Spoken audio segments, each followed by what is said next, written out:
Since the outbreak of hostilities in 1959, United States Army advisors in Vietnam have undergone a variety of experiences and learned much about the complexities of guerrilla warfare in Southeast Asia.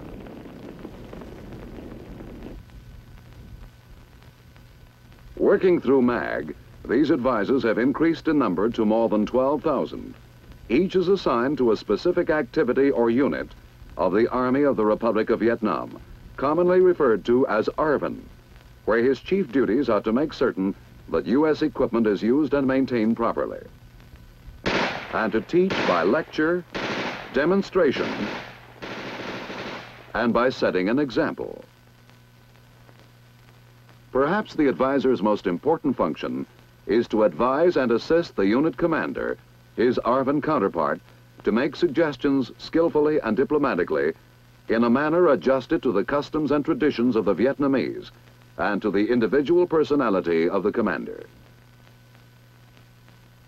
Since 1959, in fact since 1956, when MAG advisors were first sent to Vietnam, many lessons have been learned, many guidelines, techniques, and principles have been developed.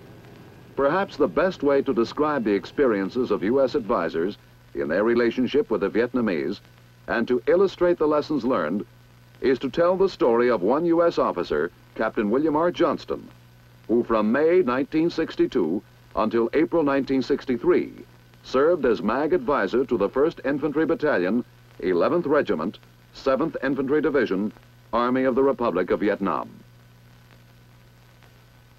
34-year-old Michigan-born Captain Johnston, with a wife and 2 children in Chicago, would soon learn that his military assignment required a thorough knowledge of counter-guerrilla techniques and infantry tactics, as well as of all staff functions. More important, he would discover that to maintain a workable relationship with Captain Tran Tien Can, his ARVN counterpart, and with other Vietnamese soldiers and civilians, he would have to make some changes in his approach toward human relationships.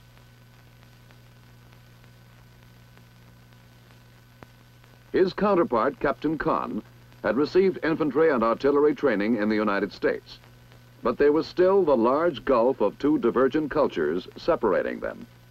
To function efficiently as a unit advisor, it would be up to Captain Johnston to bridge this gulf as rapidly and as completely as Vietnamese customs would permit.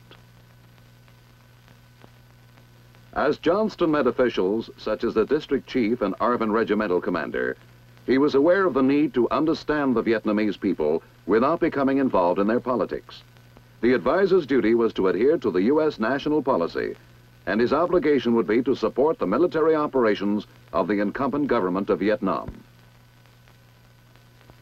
When Johnston reported to the 1st Battalion, they were stationed at a sugar mill at Hip Hua. The main source of sugar, rum, and molasses for all of the Republic of Vietnam, it was located in the Mekong Delta on the Oriental River, 16 kilometers east of the Cambodian border. One primary mission of the 1st Battalion was to provide security for the mill, as well as to stop the Viet Cong from forcibly collecting taxes from farmers who brought in sugar cane. Captain Johnston made it a point not to rush matters in establishing himself with the Vietnamese and with Captain Can. With them here is Sergeant Doc, a school teacher drafted into the Army and now Johnston's interpreter. The American captain learned that the mill employed 2,000 workers and was in an area largely controlled by the Viet Cong. He and Can estimated that 30% of the employees were guerrillas who operated on night patrols disrupting supply lines. Feeling his way carefully, one of Captain Johnston's first recommendations was to improve artillery emplacements, thereby increasing flexibility of fire for the 155 howitzers at the sugar mill.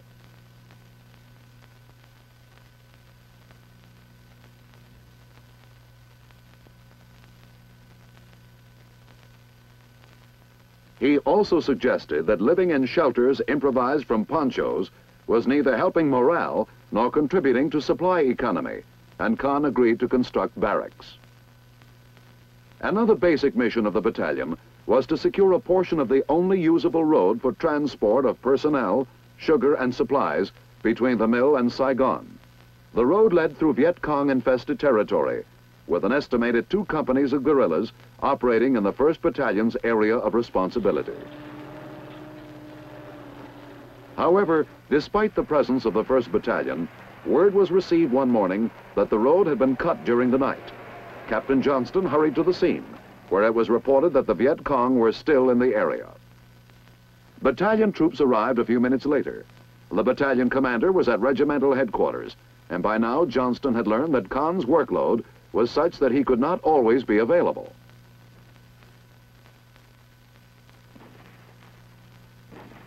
The 2nd Company tried to intercept the guerrillas, but only succeeded in driving them into the jungle. By this time, Johnston considered himself a member of the battalion, was aware that the officers and men liked to hear him say, "We'll do this," or "our battalion." He recommended a course of action to the company commander, remembering that an advisor never commands, only suggests. With the Viet Cong still within range, a .30 caliber machine gun was brought into use. A 60mm mortar crew quickly set up their weapon and began firing.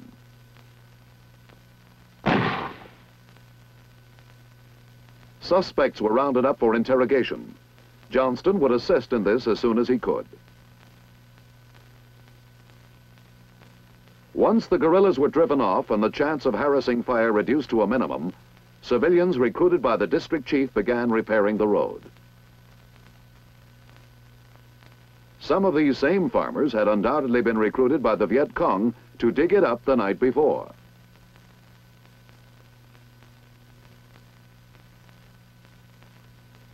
There were several motives for cutting the road. Most important, of course, was to disrupt transportation and supply. These passengers disembarking so their bus can bypass the damaged portion illustrate another motive, which was to enable the Viet Cong to halt civilian traffic in order to recruit guerrillas, capture or kill officials, take hostages, collect money, and to deliver propaganda harangues and leaflets.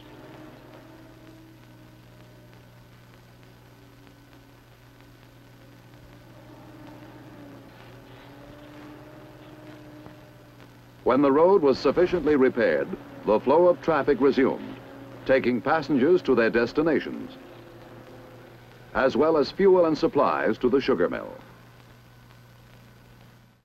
On this occasion, Sergeant Jones spotted a guerrilla force, while Johnston, after several refusals, persuaded the company commander to call for mortars.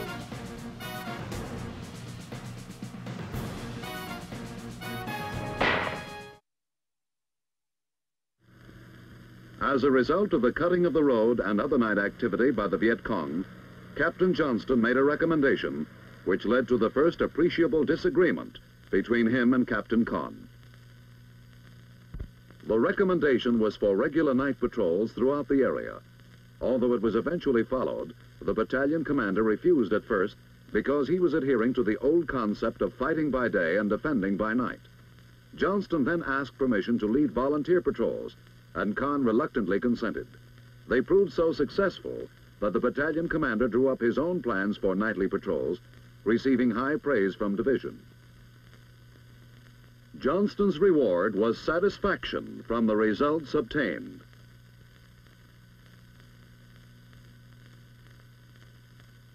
While stationed at the sugar mill, Captain Con, Captain Johnston, and the 1st Battalion participated in other combat operations, either at company level, as a battalion, or as part of a larger unit. Early in January 1963, 2 companies of the 1st Battalion moved from the Hip Hua sugar mill to the village of Duc Qua, where Major Bach, the regimental commander, was on hand to greet Johnston and Captain Con. A CP was set up in the village pagoda. The tiger on the sign is a religious symbol.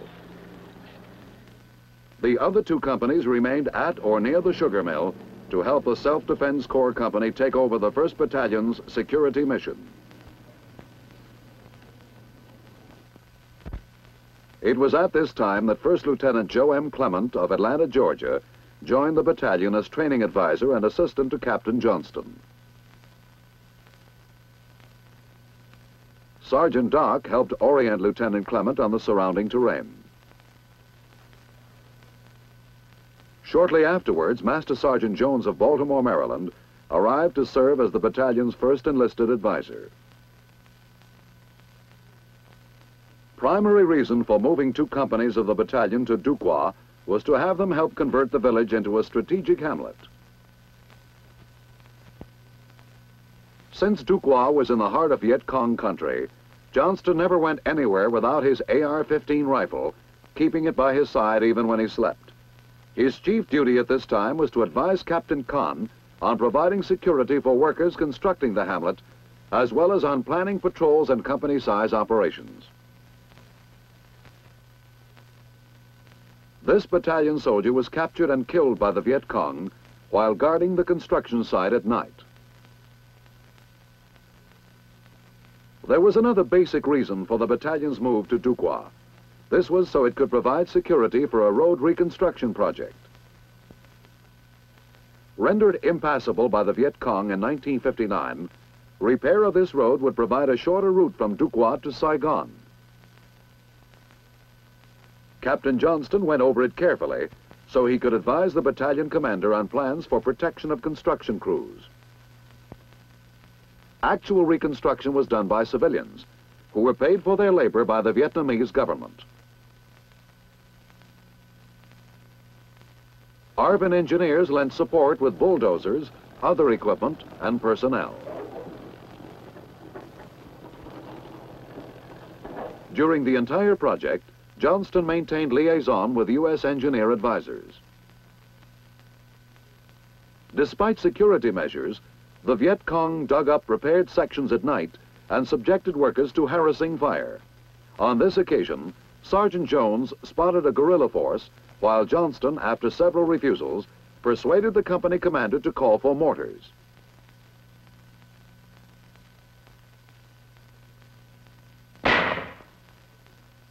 He also found time to reassure an anxious mother whose son was being interrogated as a suspect that he would not be mistreated. In addition to their basic duties, the 3 U.S. advisors concerned themselves with battalion morale.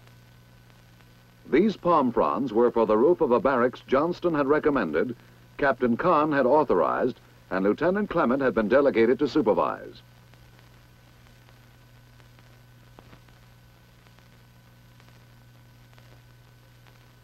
Even though Johnston expected to be reassigned to the United States before it was completed, he had not hesitated to recommend its construction. He knew he could count on Lieutenant Clement, his probable successor as battalion advisor, to follow through on the project. On the river, the Navy was having its own taste of the Viet Cong, receiving harassing fire from the thick jungle. In return, they opened up with their 20-millimeter cannon.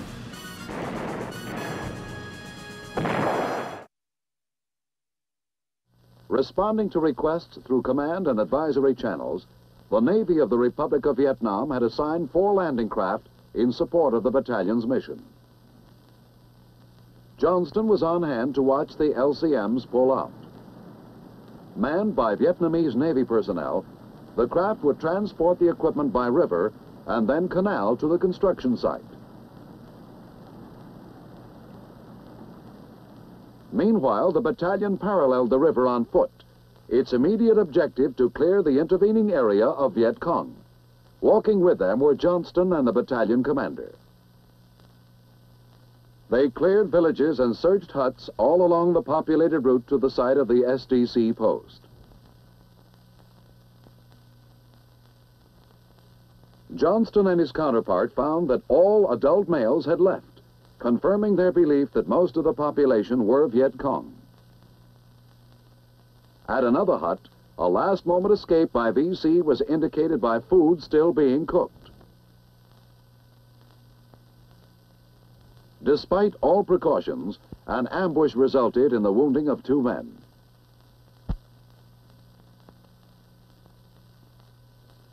On the river, the Navy was having its own taste of the Viet Cong, receiving harassing fire from the thick jungle. In return, they opened up with their 20-millimeter cannon.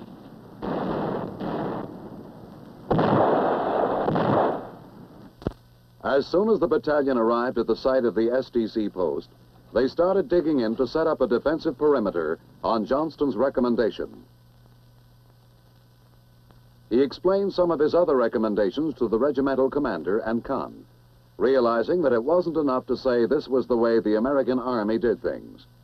Following a conference, they burned the brush to uncover many traps laid by the Communist Viet Cong. With security established, the first LCM was signaled to come in.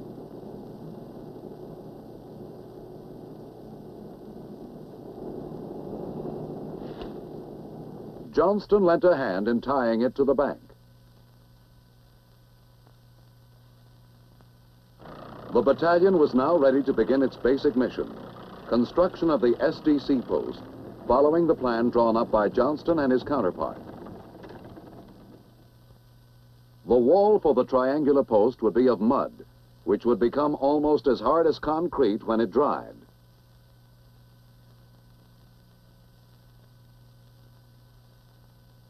A blockhouse was constructed at each corner of the triangle. Captain Khan personally supervised many phases, while Johnston was everywhere, observing and advising. One of his recommendations was for use of concertina wire.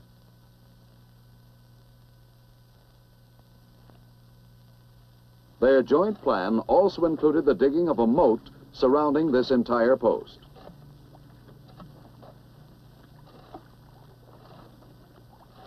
Construction was frequently interrupted by mortar duels with the VC, who subjected them to harassing mortar and small arms fire.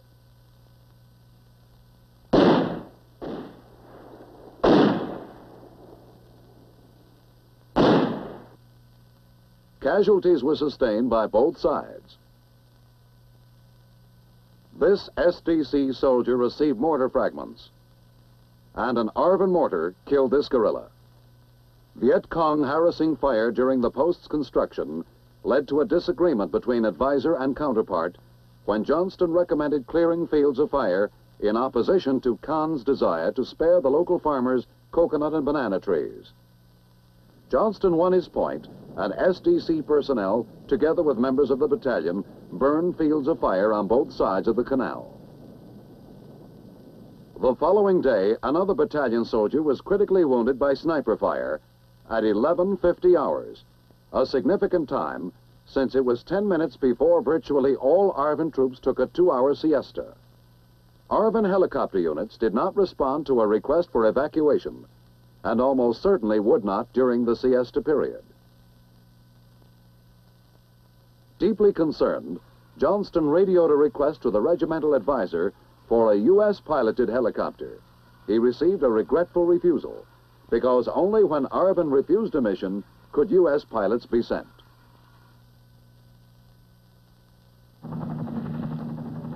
Three hours later, an Arvin helicopter landed. The wounded man lost his right eye and was paralyzed on the right side. Johnston, deeply involved, helped load him on the helicopter. With the SDC post almost completed, the battalion moved the bulldozer across the canal to assist in the construction of a watchtower. While being offloaded from an LCM, it became stuck in the soft mud. Johnston and his counterpart hurried to the scene. Having had some experience with tracked vehicles, Johnston felt he had the solution, but kept it to himself to permit Khan to direct operations. The battalion commander's methods were suitable for wheeled vehicles, but only succeeded in bogging down the tractor even more. Both the battalion commander and his U.S. advisor were worried for several reasons. First, they might lose a bulldozer. Second, the troops were under harassing fire. And third, the all-important deadline of Tet was drawing closer. Delay could well cost the men their holiday, and battalion morale could become dangerously low.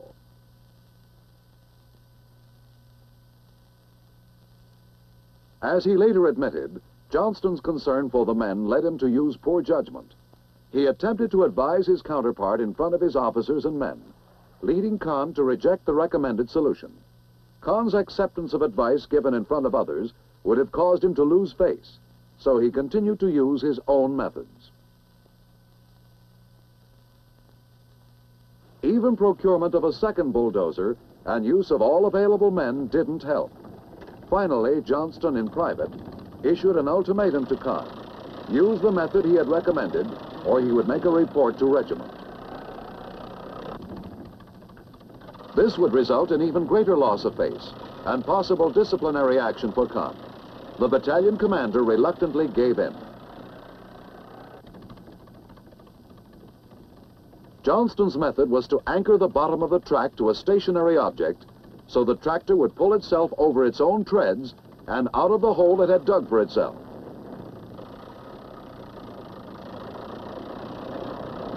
His method worked. The men threw their hats in the air in a spontaneous expression of joy. They made it.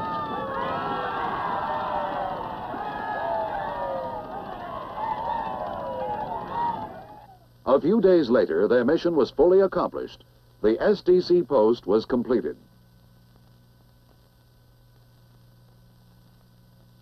The SDC men and their families moved in to man the post and set up housekeeping, bringing in firewood for cooking and drinking water.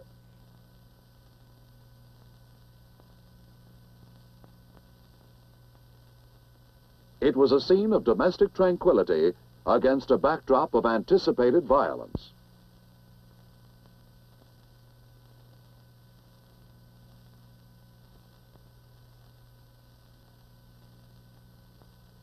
With the post fully completed in 10 days, the battalion headed back to WWII.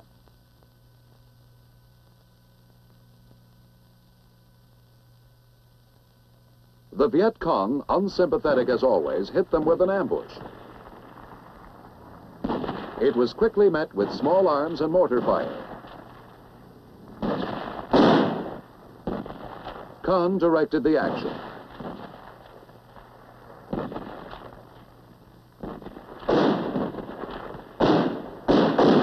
More 1st Battalion casualties were added to the price of the SDC post.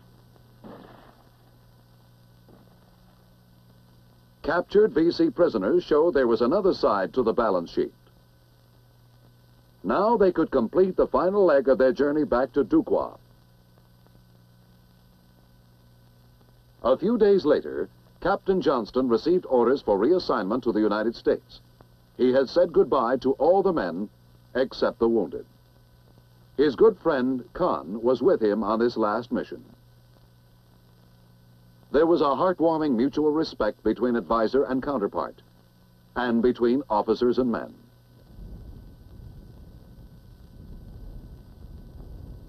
At least one advisory technique had burned itself deeply into Johnston's subconscious. These were indeed his troops. It was time for him to return to the United States and for Lieutenant Clement to replace him. The new battalion advisor had already learned, as Johnston had, that a careless word or action could not only jeopardize the success of a mission, but could cost the United States dearly in goodwill and cooperation. He recognized that the rapport developed by Captain Johnston had been achieved at great personal sacrifice and at considerable cost to the United States. Inevitably, there would be problems. It would be up to him to work them out as Johnston had. However, one fact was certain. All else being equal, he would have an easier time of it because his predecessor had laid the foundation of a workable relationship with his counterpart and the rest of the battalion.